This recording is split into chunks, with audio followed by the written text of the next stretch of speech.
All right, if you're buying a vehicle or purchasing a vehicle from anybody other than a new car franchise dealer, do not accept an MSO or manufacturer statement of origin. An MSO is kind of like a title, but it's not really a title. It's exactly what the words mean. Manufacturer's statement of origin. It's the manufacturer, meaning like Ford, Honda, Toyota, stating that they're the origin of the vehicle. Right? That's all it is. And on that title, it gives the name of the dealership that got the vehicle from the factory. Once that vehicle sold, that dealership is supposed to sign the back and then turn it into the government to have the first title issued to the owner that bought it at the dealership. What's happening is there are some people that are making up fake MSOs because they're harder to trace. If you have a title, you can put in that VIN number in Carfax, in NMVTIS, in the insurance industry, NCIC, or at the DMV, and they can pull up to see if it's a valid VIN, a valid title, who's the owner.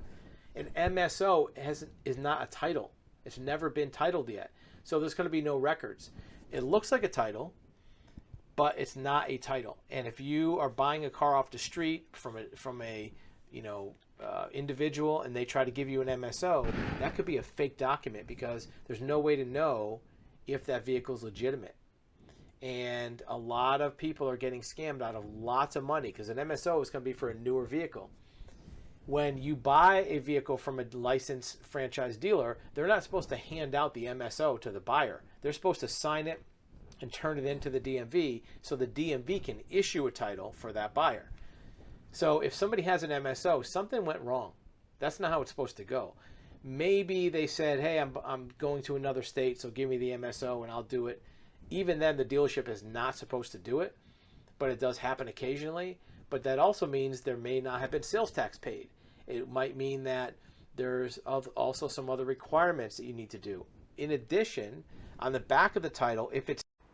Your video will be back in 8 seconds. In the meantime, remember, you have access to live one-on-one consultation, undivided attention of a licensed certified expert in this subject and many others.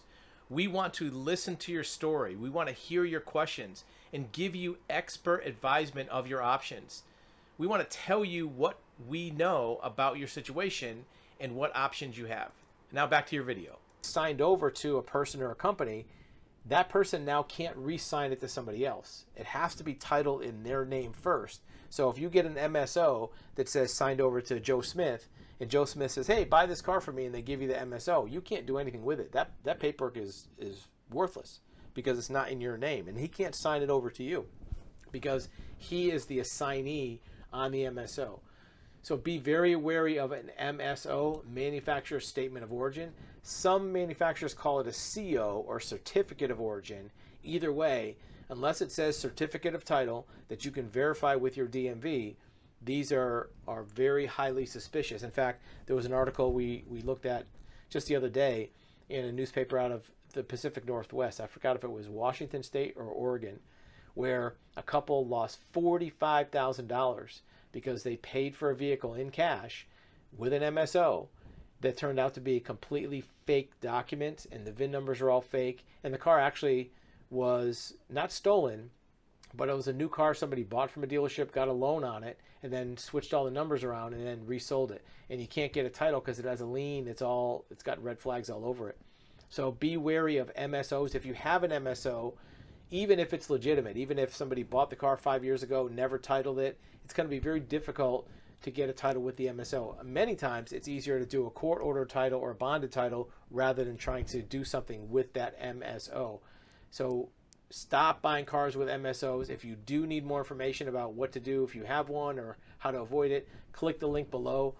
We have all the information. Plus, we have now consulting. You can schedule live one-on-one video call with myself or a title agent that we can go through your scenario to see what the best way for you to get a title is. Thanks again for all the viewers for the last year. And 2025 is going to be a great year for vehicle owners because titling is going to get a lot easier in the next 12 months. Thank you for watching another video at actualhuman.com and describe.tv. Remember, if you have questions or comments about our videos, put them in the link below. Also, remember that you have availability and access to live one-on-one question and answer consultation with a licensed expert in a number of fields: investigations, insurance, surety bonds, civil court mediation, even things like real estate records research, real estate brokers, real estate mortgage lenders. In addition, you're going to find that experts are available in business segments, business development, marketing, advertising, certified licensed experts. So if you do find this content valuable and you want to delve more deeply into a subject, you can't ask YouTube a question, right? But if you want to talk to somebody live, an actual human, use the link below. Thanks for watching.